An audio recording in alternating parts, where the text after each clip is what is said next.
All right, I think we're up and running. Yep.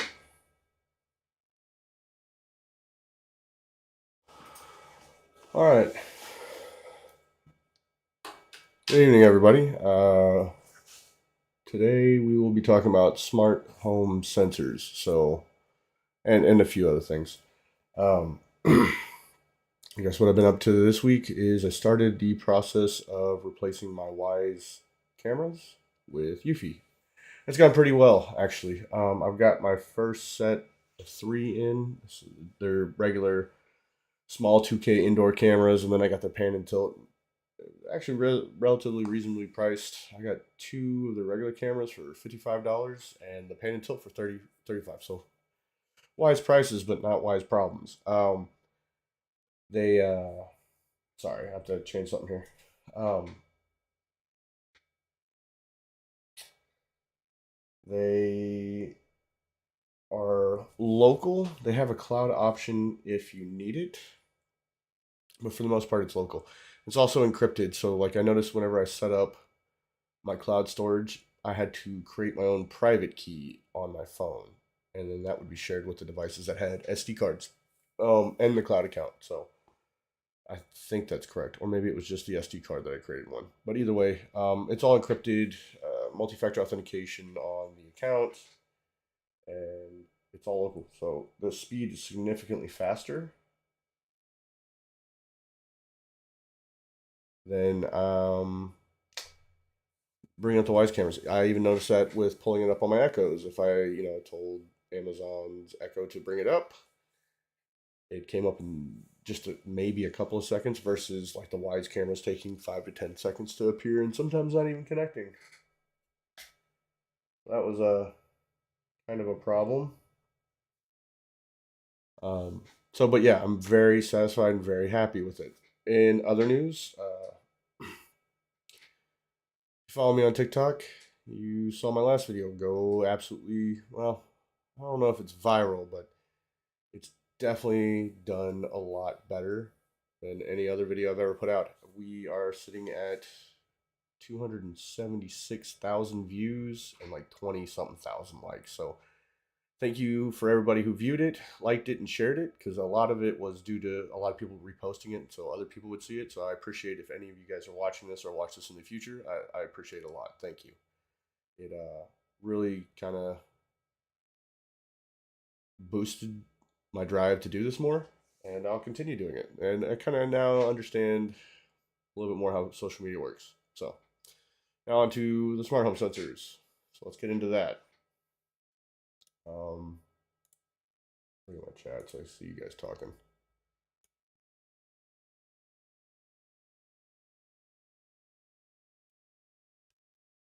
So first off, just define what a smart home is. I probably talked about this in the past, um, but let's reiterate it in case I haven't. So to me, a smart home isn't something that is controlled by apps. You have to log into an app and hit a button to turn it off or on or change colors and stuff like that. That's more of like a remote control home.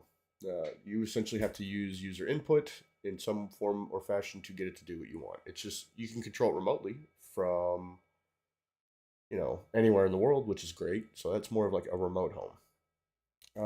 And then it's not where you have an Amazon Echo or a Google Home Mini or Google Home Speaker or any of the other smart speakers such as Siri and stuff, where you have to voice control it. That's still kind of not necessarily smart. You're just controlling it with your voice. So if I have to tell my smart speaker, hey, turn this on, turn that off, do this, do that, it's not smart. Smart to me is your home doing things automatically based on things like your whereabouts, what room you're in, what you're doing in that room, and other things. So, and that's where sensors come in. You can't truly have a smart home without smart sensors. They basically give the house the ability to understand what's going on and what's good, what you're doing. Um, Sensors range from something as Someone was simple. detected at your front door. Give me 1 second. Something as simple as a contact sensor, so you normally put those on windows, doors, cabinets or anything that opens and closes. I've seen people use them on uh, refrigerators, dishwashers, all kinds of stuff. Anything that you want to get some kind of feedback from, you want to get a notification, or you want to use as a trigger. Um, Heck, Paul Hibbert puts it on his PlayStation 4 or 5 controllers on the dock, and whenever he lifts them up, it sets a whole scene in motion. Um, so the contact sensor is the most basic, one of the most basic and universal sensors that you can get. The next would probably be a motion sensor. That's how you do the. I walk into a room, things happen. Um, I walk out of a room, more things happen. So common, I think one of my first automations was a contact sensor. Is if a door opened, the hallway light turned on. Next one was if I walked into a room, which was my office at the time, lights came on. If I was left the room, the lights went off. Basic stuff like that. Um, there are leak sensors. So a lot of people use these as, if one of your appliances, such as your dishwasher, your washing machine, your water heater, spring a leak, it will notify you. But you can actually use these in different ways. You can use them in showers. So I use one in my shower that whenever it gets wet, it triggers a routine where Alexa then asks me, I want to play music. And if I say yes, she plays music. So there's all kinds of different ways you can use that sensor. It's kind of neat. Um, Light sensors. I haven't done too much with the light sensors, but I've seen cool things like people using the lux meter on a light sensor that if it's too dim, it turns on the lights. If it's too bright, it pulls down automatic shades or turns down the lights in a room. Um, in the summers in Texas, that's not always the greatest thing to do because it stays light out until about 9 p.m. So your lights are always on, or it's not going to turn on the lights to a certain degree. Um, Temperature sensors are also another one. I don't have too many standalone temperature sensors. I do have them in multi sensors. So, like, uh, I'll have a contact sensor that will have an accelerometer sensor in it, which can basically tell if it's moving or not. And then have um, also Someone was that detected at your front door. that temperature sensor in there, which I use a lot in areas that have automatic fans, like my office or the garage or anything like that that I need to know what the temperature is. I even have automations to where if it's too hot in a specific room, so like the baby's room or something, it will let me know, and then I need to adjust the AC accordingly. I even use that. So like our living room's the main room of the house; it's the biggest room. So if it's at a certain temperature, the AC will adjust accordingly. So I'm kind of jumping into the use cases that I should wait till the end, but we'll just talk about it like this. See, Black Diamond, we have the Govee leak sensors. Since the incident, we use a lot of the Govee stuff. Not sure they are the best, but it keeps it in one app. Yeah, the Govee leak sensors are they the Wi-Fi one or the Bluetooth? So I've thought about because I haven't really settled on. I only have a couple of leak sensors, but I want to get more for like the areas that can cause most damage. But I need them connected to the house so I can have it shut off. Like Bluetooth's cool; it will notify your phone if you're in the area. If it's Wi-Fi, that's even better because it will notify you if you're not at home. I just can't remember if Bluetooth the Govies are Bluetooth or not, but yeah, it would be either that brand or a car I would go with. Um, but then Would you like for me to turn on the office diffuser? no, let me take care of that real Okay. quick.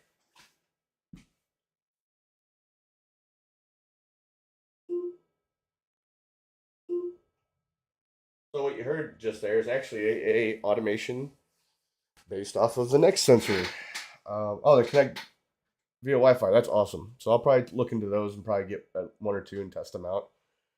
Um, so that automation you just heard of my Echo asking me if it wants to turn off the or turn on the office diffuser. I have a Tuya essential oil diffuser in here to make it smell better, and it's based off of what's called a presence sensor. So that's one of the more advanced sensors out there. It's like a motion sensor, but it can detect if you're sitting still. Um, Motion sensors, if they don't detect motion, well, they don't know you're in the room. So you run into issues like turn off lights after 5 minutes of no motion. Well, if you're sitting at your computer not moving a whole lot, like typing or playing games or whatever, it will shut off the lights on you. A presence sensor uses basically radar, and it will detect if you're still sitting there. Um, yeah, I'll have a green screen next time, and we won't have to worry about any of that weird background or visual noise going on. But um, yeah, presence sensors will literally detect you even if you're sitting still using radar. They're really cool. I have one, a Sonoff one in my office, and I have the awesome Akara PF sensor in the living room. And that one will actually show you where you're standing in the room, so you can do it by zones. Um, Other things that you might not think are sensors, your phone. If you have certain smart apps on your phone, it will use your location, which is a sensor. It's a way your house knows if you're home or not. Your Wi-Fi network can be considered a sensor. If you have like the Unify integration and Home Assistant, it can detect whenever you connect to a Wi-Fi device or not. And if you are connected, like say my phone connects to my home Wi-Fi, it knows I'm home. Um, it can even the Home Assistant has a lot of sensors. So charging is a sensor. Um, if I put my phone's charging or not, if it's home or away, if it's moving. There's a lot of different types of sensors. So like acceleration. Some smart plugs we can considered sensors. So power sensors. Um, they can monitor power draw, which I use in several different automations, such as my computer automation. If my computer is below a certain wattage and I turn my cube, it will turn on the computer. If my washing machine goes above a certain wattage and then stays there and then drops below it for a certain amount of time, it will let me know that, hey, the wash is done. There's all kinds of different sensors, and those are essentially what make your home smart, or have a big role in it. And like I said, smart homes are ones that react to you doing things, not necessarily you having to do any kind of manual input, whether that be voice, tactile, or remote. The tactile being like buttons and switches. I use my phone notifications to turn on an indicator light when the wash is done. Yeah, I used to do stuff like that with. So I mean, yeah, notifications. Your phone itself is a sensor. You can do all kinds of cool stuff. I used to do when our baby was really little. We used to put an outlet sock on it, and it would send me a notification on my phone if something was out of norm or I need to be concerned. And I couldn't get that to integrate into Home Assistant, but I could trigger a routine based on receiving that notification through like if this and that, which was pretty neat. And I don't know if iPhones do that too much, but I know Androids do it.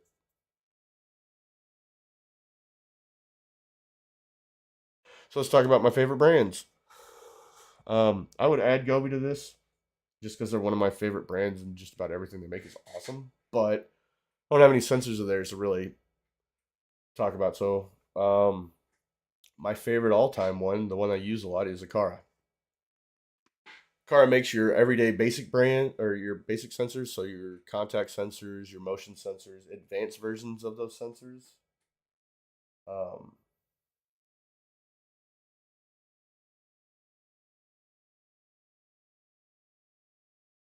they make standalone humidity sensors, yeah, humidity sensors, temperature sensors, uh, water leak sensors, you name it. They make the basic ones of it, which is pretty neat. And I use just about all of them. The motion sensor is pretty cool, but the upgraded P1 is even better. You can actually go in and change its delay time. It's really reactive. Like I have a lot of smart, like Samsung branded smart thing sensors, motion sensors, and they're cool. But it always seems like sometimes they have a delay or a lag where my Akara ones don't really do that. It's like they're always instant, and I don't know if that is because of the integration itself, going through the Home Assistant integration in HomeKit through Home Assistant, or if it's just the delay time on the timer itself or the sensor itself. Um, they're really cool sensor. Like the one I feel kind of changed the way smart homes work. I don't know why that's considered a sensor. Is this one right here?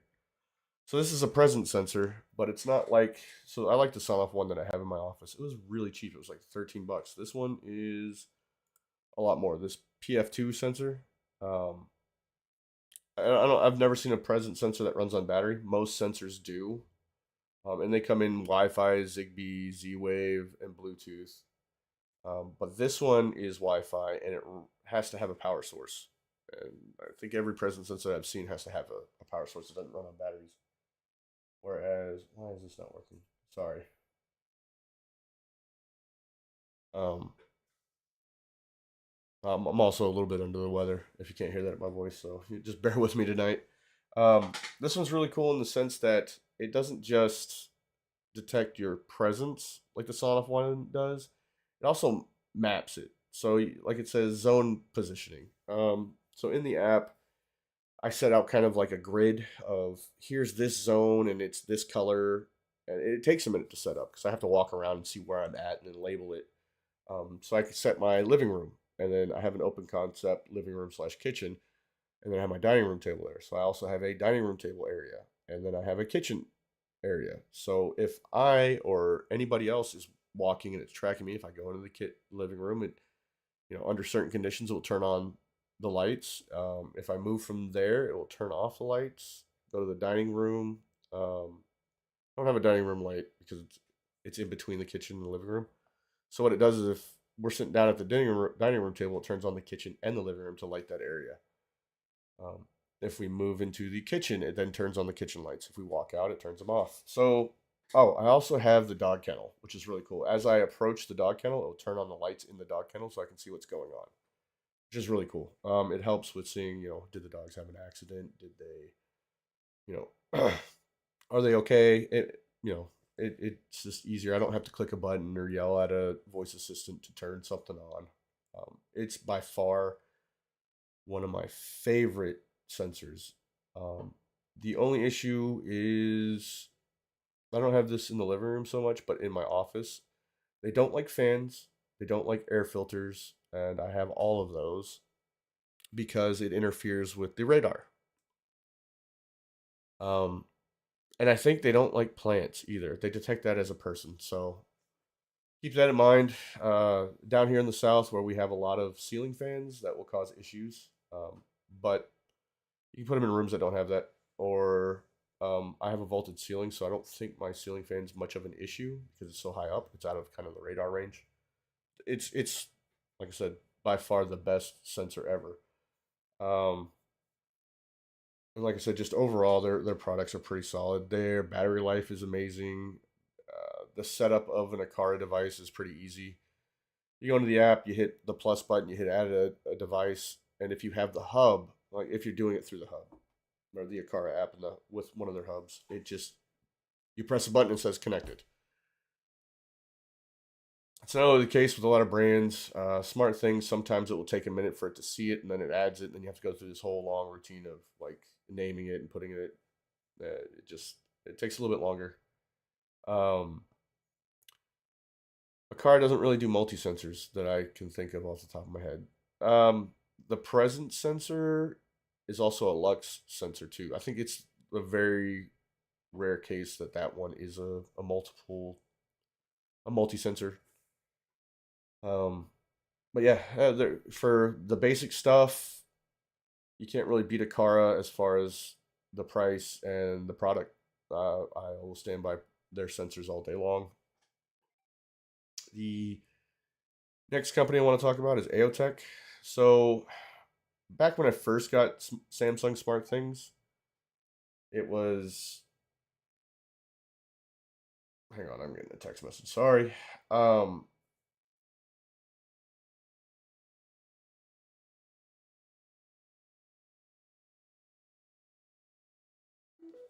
So when I first bought into the Samsung ecosystem, it was all Samsung branded hardware. Their sensors were all Samsung branded, and I liked them. And they were cheaper. They were relatively cheap. I mean, 25 bucks for their motion sensor. What's really cool is the Samsung sensors had a lot in them. I think their motion sensors not only did motion, but they did temperature. Their contact sensors also did temperature and accelerometer. So you could do a really cool thing with a contact sensor of putting it on the top where the vent is on your dishwasher. And not only would it read it when it's closed, but you could also do things like if this hasn't been opened and it is at this temperature, then let me know that the dishwasher is running or done or change the lights. Smart Home Solver has a video that he uses that on, or he shows that on, where it changes the strip, like an LED strip underneath it. And sorry about the glow on my face; it's coming off the monitor. It's showing the AOTech stuff. So anyway, Samsung devices were really cool. They even had a temperature sensor in their button. So they were sticking sensors in everything, and it was you'd always get more bang for your buck with them. AOTech at the time was making some really like high end sensors and stuff like that. Um, so like high end multi sensors like 6-in-1s, 8-in-1s, and they were usually Z Wave. And then Samsung all of a sudden goes, we're gonna stop making hardware, which kind of was a lie because they end up making more smart hubs and stuff like that, like their smart station. But I think the overall like main production they quit doing. So like their hubs, you can't get a Samsung Smart Things hub anymore. Um, you can get an AOTech hub, which is the same thing, just branded AOTech. AOTech's not as big a company as Samsung, so their stuff did get a little bit more expensive, but it's still pretty top quality. And I recommend anybody that wants the advanced stuff but doesn't want to get too advanced and spend too much time to go with the AOTech hub and the Samsung ecosystem.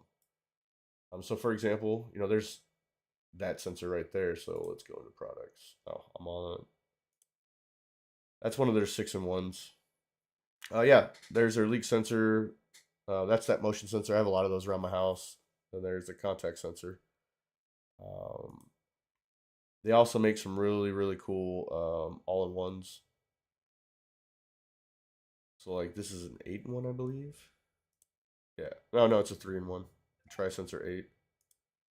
I believe it has motion, temperature. I could be wrong.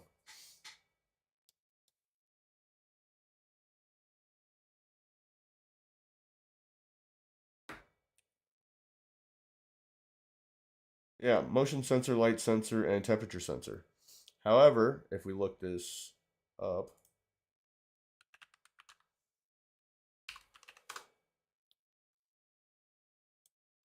AO Tech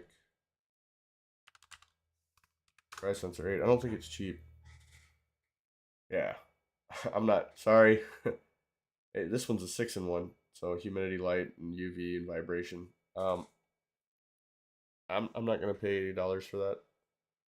That's the only reason why I don't own an AOTech anything is because that. And then look at the smart. This used to be the smart things. It's $40 where it used to be 20, 25, and this was 20. And I get it. AOTech's not as big as Samsung. That kind of sucks because those are really good products. And that's kind of what actually sent me on this journey to find Akara and the next person I'm going to talk about, Sonoff. Sonoff is a lot like Akara in the sense that they're cheap, reliable, and they make some really cool stuff aside from their sensors. And these are the ones that I usually pair directly with. Where's their sensors? Gateways and sensors. Okay, these are the ones I usually pair with directly to my home assistant because they're great. Uh, there's their new motion sensor that they just came out with, which looks a lot like their present sensor. And then it gets that this one's a temp and humidity. I don't think that's a sensor. That's really a button. But they have this display humidity, temp and humidity one, which is really cool. But I have a couple other sensors. Um, I have a couple of their contact sensors on my doors. I have a couple. I have their presence sensor. Uh, I can recommend them. They're cheap. They work really great directly with Home Assistant. Um, the Akara ones lose functionality sometimes when you pair them directly with Home Assistant, or it might not recognize certain things of it. Oh, that's another thing. Air quality sensors. Akara makes the most affordable one. I use it all the time to check my air quality. It also has temperature sensor and all that stuff. I don't really know if Sonoff makes one. I'd have to look into that. They probably will, or it might be wrapped into something. But they make a lot of cool things. Air quality sensors though are can get really expensive. Uh,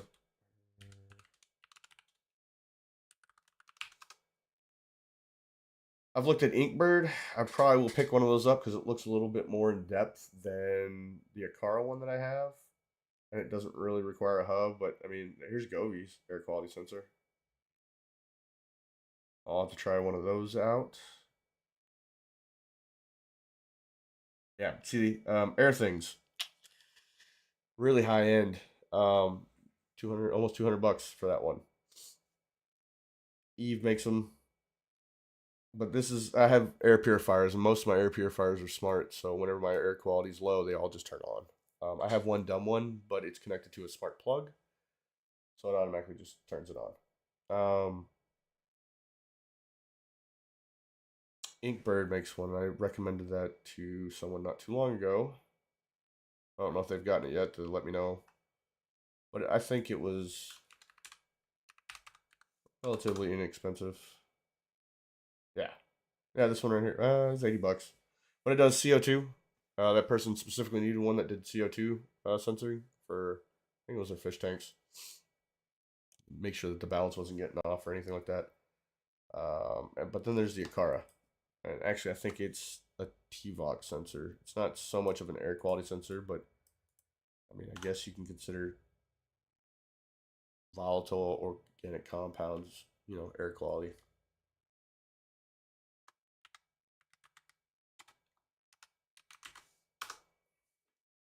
Yep. I don't think I've ever changed the batteries in it. I've had it for a little over 2, maybe 3 years actually, because it uses ink. It's nice. It doesn't go off too often. It's pretty accurate. But that's great. So again, there's a ton of sensors out there. There's plant soil sensors you can get. I've been kind of rolling around that idea for a while to check. My fan shut off. I don't know why, but yeah, those air quality sensors are pretty cool. Sensors. Some cameras, so some of your smart cameras can actually be used as motion sensors. I know Ring can in Home Assistant, which is pretty cool. So, like, I have a camera that watches my dog's kennel out back, or their run because it's pretty big, and when it detects motion, it turns on their light at night. So it keeps that light on even though it's attached to our outdoor motion sensor as well. So like when we walk out, it turns it on, but it also keeps it on if they're out there or if you're out there. Last thing you want to be doing is scoop and poop, and that light goes out at night and can't turn it back on. What else? Oh, I guess the next brand is Zoos. So Zoos is one of those Z-Wave sensors. They specifically do Z-Wave stuff. Z-Wave, I feel, is more stable and is more secure. They use a different protocol. The Zigbee protocol is very close to the Wi-Fi. So the Zigbee protocol uses the 2.41 gigahertz spectrum, where Wi-Fi uses 2.4. They're so close that they interfere with each other really badly, whereas Z-Wave just uses their completely own, and so it doesn't really interfere with anything. Um, but I've had this motion sensor in my office for a long time. Now it's in my garage since I have the presence sensor in here, and it takes like one of those C2 batteries and it lasts about for forever. It has tamper sensor in it, so if it's opened, it can you can trigger alarms off it if you want to. But it It's mainly just a motion sensor. It does its job. I think it was like $30. So it was a little bit more expensive than Samsung's at the time, but it's a lot. It was a lot more reliable. Sometimes the Samsung ones will just go offline or will have a big delay. This one never really did, and it still doesn't. Like I said, it's in my garage. It as soon as I walk in my garage, it immediately activates the lights, and if the temperature is a certain degree, it activates the fan. Uh, the I do have a 1 in 4 sensor I specifically bought, which is this one. I love this sensor. It does humidity, motion, light. I don't remember the last one because I don't use it. But I have it in my guest bathroom. Uh, it mainly for the humidity and motion sensor because there's a shower in there, and if the shower gets if it gets too humid in there, it'll automatically turn on the air vent, so it draws out all that extra moisture. Whereas we had a problem one time where we didn't have that, and humidity was building up in that small space, and it ruined the cabinets. It ruined fresh new paint that we had put on there. It ruined that whole bathroom. So, and I know no one was turning on that vent, so set up an automation to make sure it would. I put in a 3 gang smart switch in that sensor, and never had a problem since. The lights turn on when you walk in, and then it will turn off because it's a motion sensor, not a presence sensor.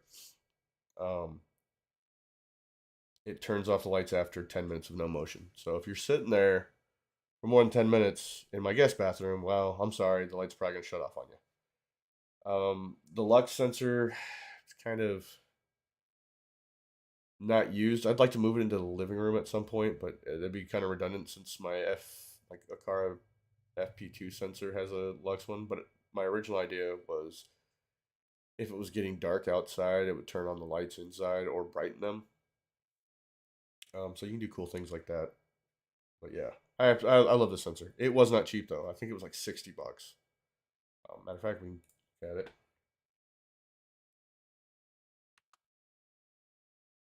It's not typing.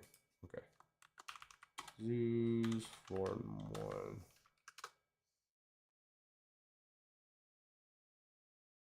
Oh, they have a new type.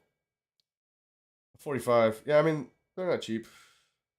So, um, I would only recommend getting these expensive sensors if you have a very specific use case for them. If that's absolutely what you need. Most of the time, you can buy. If you're going to buy the I guess if you're going to buy the single sensors, it costs more. So, like if you need a humidity sensor and a motion sensor in one area, and it was going to cost you, I don't know, 45, $50, you might as well just buy the all in one. That's my my thoughts on that. But if you're not, or you don't need a lot of the functionality of that, you just need the side by sides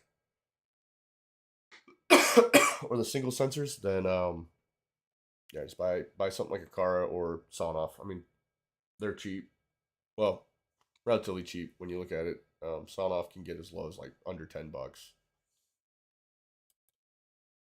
and Akara is relatively cheap. Like I don't think I've paid more than $20 for one of their sensors. But that's of course depending on what protocol you're using. If you don't have a Zigbee gateway, then you're going Wi-Fi, and at that point, I guess you're going to go Govee because it looks like their Govee Life line or their Govee product, their Life product line has a lot of the sensors. I'll have to look more into them. Let's just look at. I always base how expensive a company is off their contact sensor since that's the most. It's the most common sensor. It's the easiest one to make. So 17, $18. A car is about the same. I mean, here's this cheaper Sonoff one, but it's Wi-Fi, so you're gonna be putting something on your Wi-Fi network. Hey, oh, that's probably the pack that you have. Black Diamond. Is it this one? And it uses the gateway.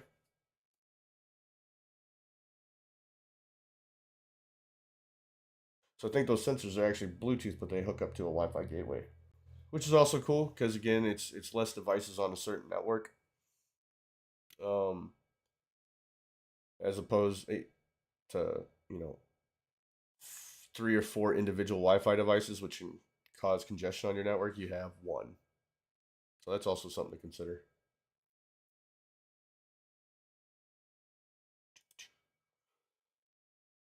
And then I have this sensor too. It's really hard to find an IP rated sensor. I put a smart thing sensor out on my back patio originally, and I was afraid it wasn't going to last very long.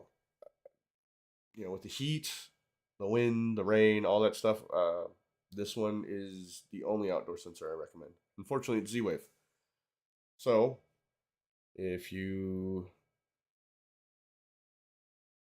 that's the one. Yeah, cool. I don't. This one has stood the test of time for about 3 years, and I've never had an issue. It's just a motion sensor, but it's purpose built.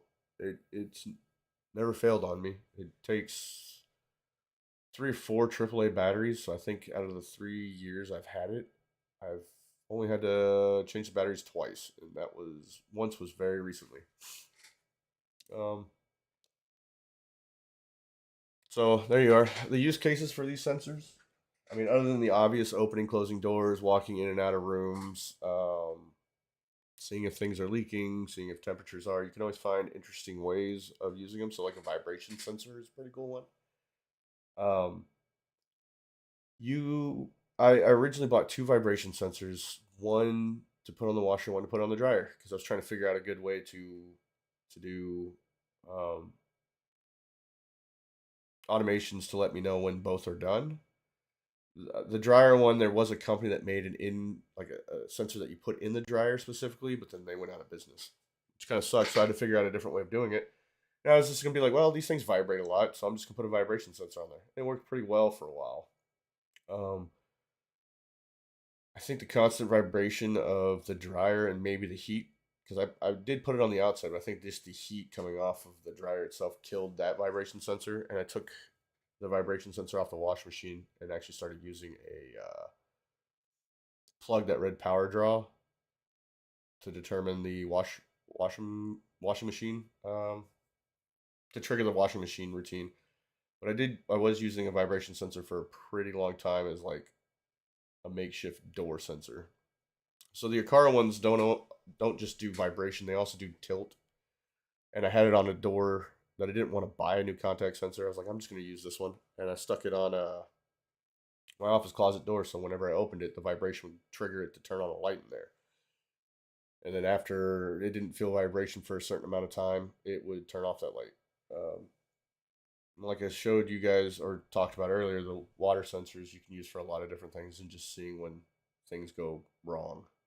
You can use them to play music. You can use them. I've seen people use them for pet water dish. So they'll put a sensor, not the so the Akara ones is a puck. It has two prongs on the bottom, and you drop it in there. But I've seen the ones with the leads where you can actually attach it inside something, and it has the water leads that come down.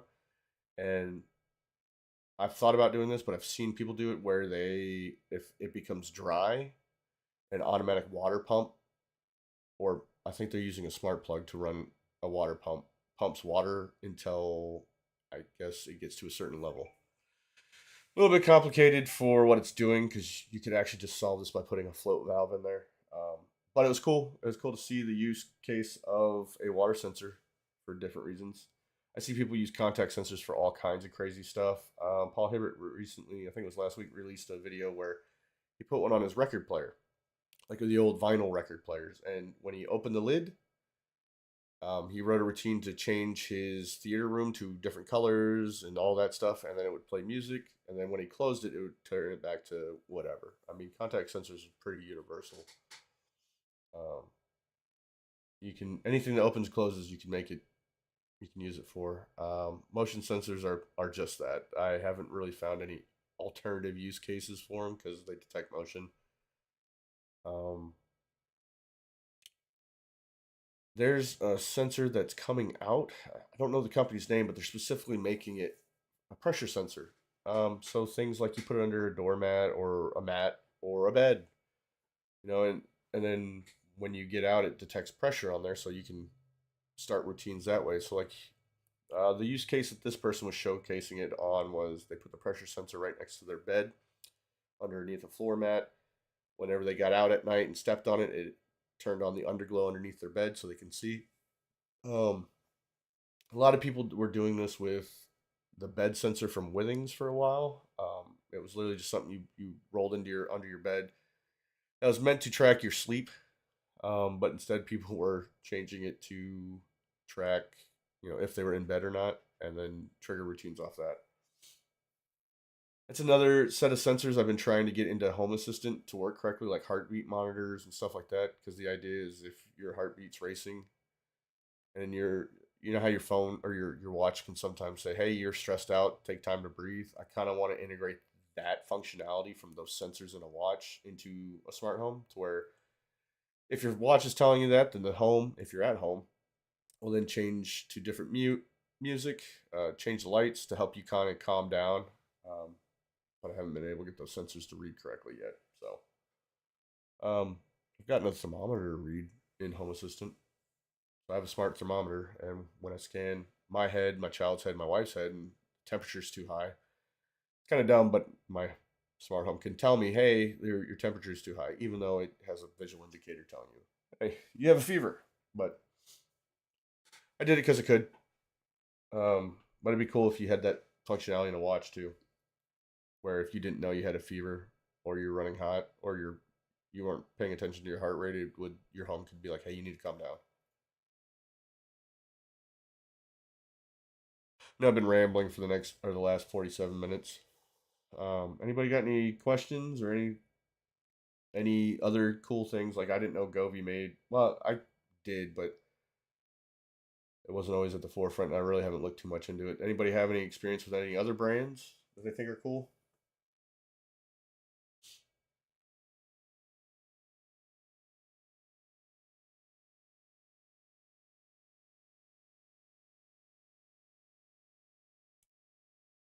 You can look at all the crazy sensors.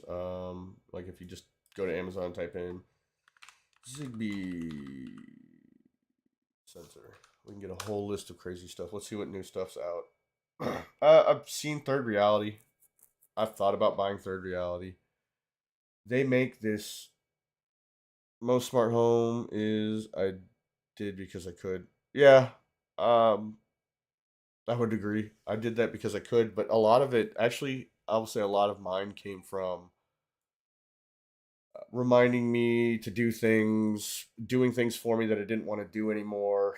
Um, Doing things because the other people in the house would forget to do them. So like feed the pets, that automation I have with the loop, turning off lights, locking the doors. We all know kids forget to lock the doors all the time. Stuff like that. But yeah, a lot of the crazier stuff I do is because I could. So like that video on TikTok that everybody sees that went viral. Where's that? Yeah, so it's sitting at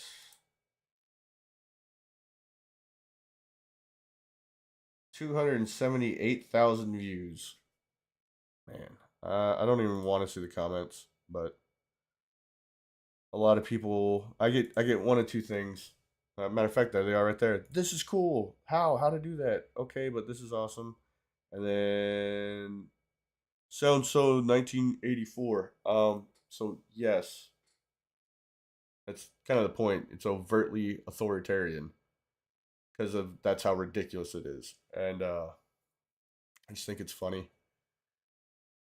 Once you get a big video, you start seeing all these comments and how some people just don't get humor. Because whenever I do that, my daughter's never in her room to actually hear that go off. I'm usually telling her why she's grounded and explaining how to get ungrounded. Um, but no, I had a lot of people say, uh, so I guess we just don't talk to our kids now. We're just prepping them for the government to talk to them like this and control them. No, it's a joke. But anyway, people are stupid. Um, but yeah, that was kind of crazy. But back to, I know I'm jumping all over the place. Haha, since we had the internet in 1984. What? Oh, we didn't have the internet back then? No, they're talking about how authoritarian it is because if you listen to it, Alexa's basically saying, your status has been changed to grounded, blah, blah, blah, blah, blah. Please turn over your laptop and phone to the authorities instead of calling me the parents or calling me and my wife the parents. We're the authorities. Just people took it too seriously, but because they're dumb. I mean, they just didn't get the humor, I guess. But every now and then I like to do this just to check what new sensors are coming out. I found a lot of present sensors this way, like some really cheap ones. I see like this one right here, human present sensor, Tuya, so it's Chinese based. But I mean, sometimes they're good, sometimes they're bad. This is kind of neat. That's a sensor. It's a motion sensor with a illumination sensor and a nightlight built in. So it's got an RGB light nightlight. I wonder if you can actually control that light. So that'd be cool. You can use it as like an indicator light. And that goes back to the smart lighting I was talking about last week.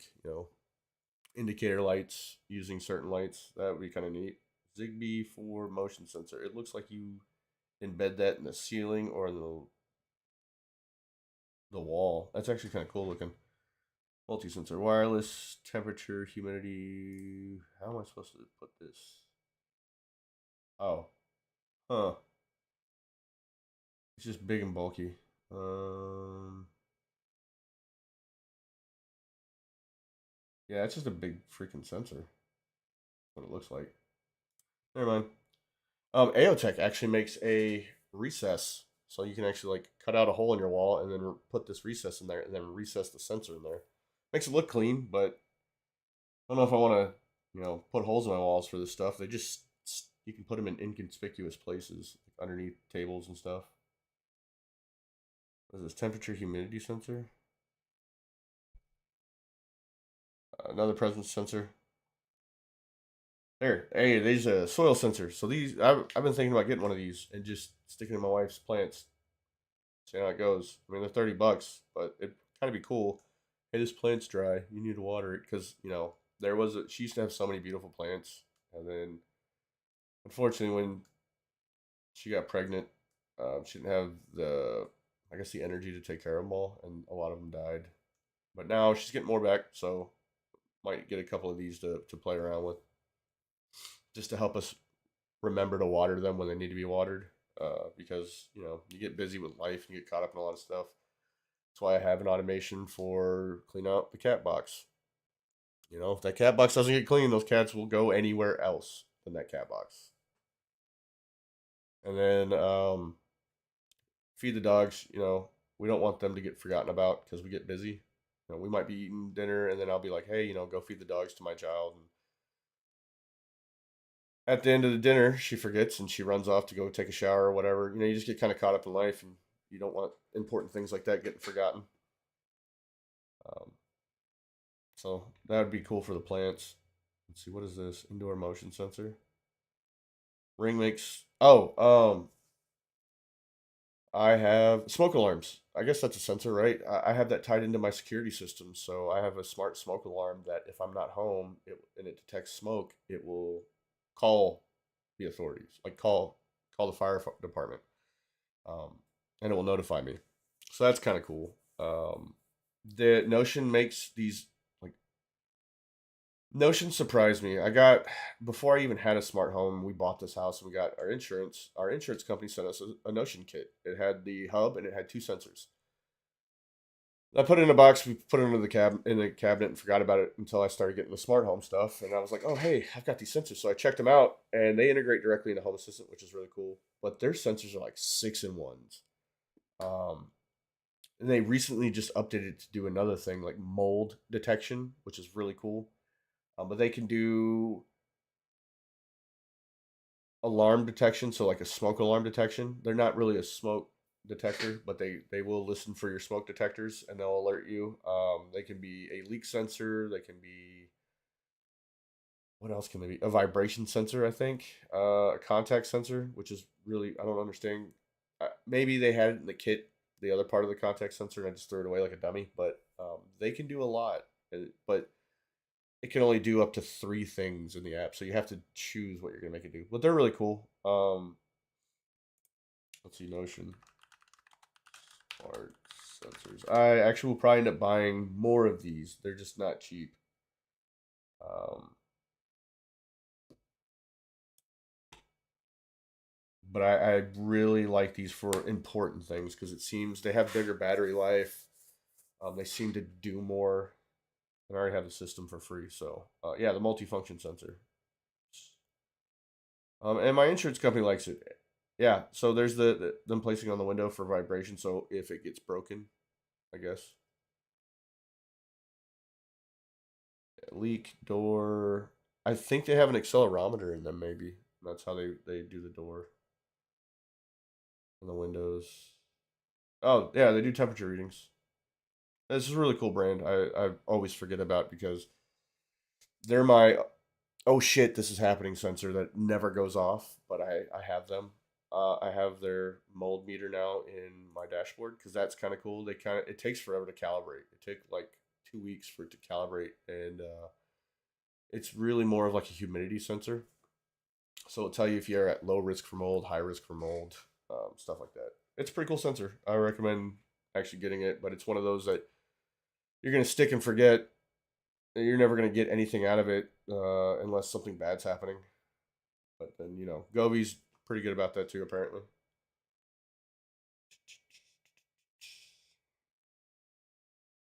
And all these leak sensors. That's kind of cool. That's a really cool looking presence sensor. But the one thing I found out about all these cheap presence sensors is they don't do what the Akara one does, where it actually maps out and you can use it in different zones. This just most of these just are more advanced motion sensors, which is cool. Outdoor hydrometers, so I can stick these outdoor and test rainfall, I guess. Unless I'm being an idiot and just don't realize what that is. Wireless motion sensor? No thanks. Oh, your door locks. They can be considered sensors. Lock, unlock. You can. It's got a sensor in there detecting it, so you can make automations based on the doors being locked or unlocked. Or like if I had a client that wanted when they unlocked their smart lock and were walking into their garage, they turned on the garage lights. Well, they already had the smart lock. I was thinking about getting a contact sensor just to do it, but seeing as they had the smart lock, I just did it that way, so they didn't have to spend as much money. And we just had to install the smart switch, and that was it. But yeah, I see a lot of these presence sensors. There's that P1. I recommend that. I don't remember spending 25 bucks for it, but it's worth it. Singwood makes smart sensors. I mean, they're pretty basic contact sensors. They don't do anything extra. Weather stations. That's the ultimate sensor. That I want one so bad. I will eventually have a weather station because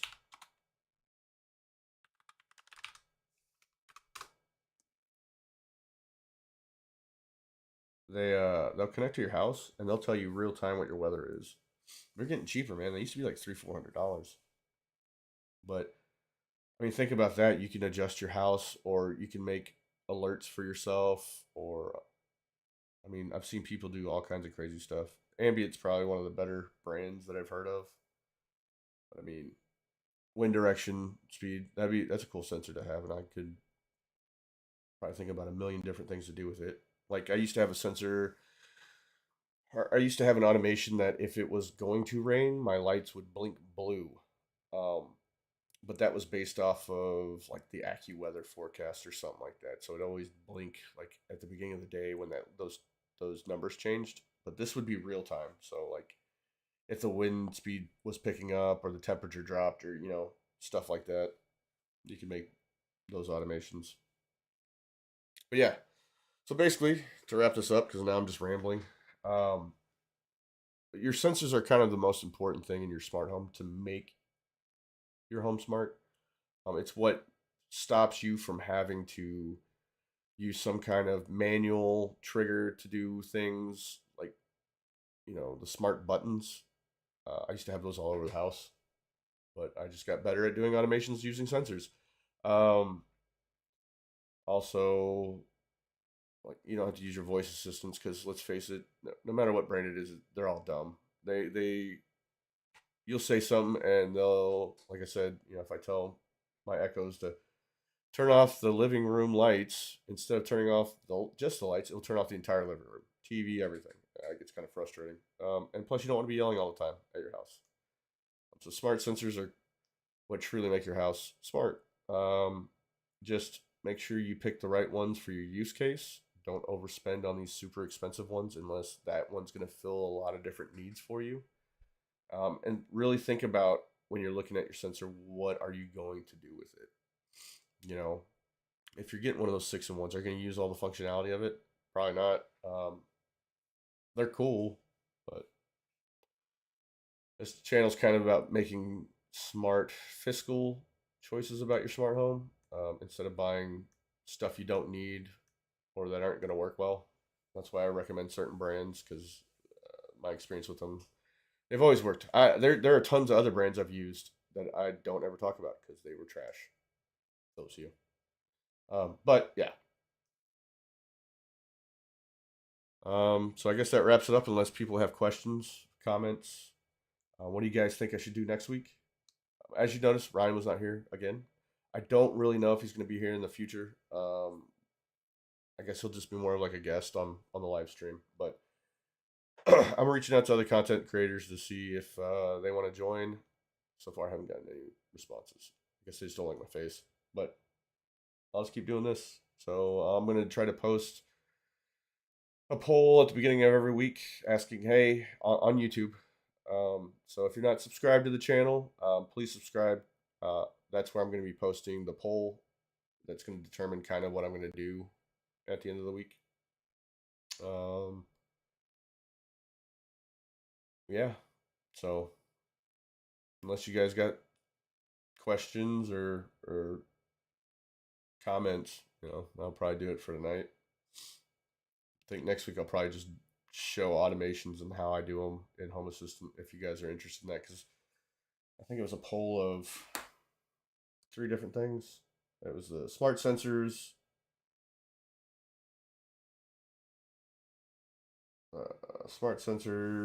and gosh dang it, come on, work phone work. Sorry, it's so weird doing this in real time. Oh, smart sensors, automations, and the different systems I use for it, and then voice assistants. That was the subject. So I'm gonna kind of take smart sensors out of that, add something else, and I'm always gonna have you guys pick between 3. Whoever gets the most votes will be there. Again, also same time every week, Saturday at 8 p.m. Central Time. If you have any friends you think could get some use out of this, or you know, have them join us. It'd be awesome to have more people, more chatting. I'm always open to answer questions during these live streams. But until then, I'll see you guys next week. Take care.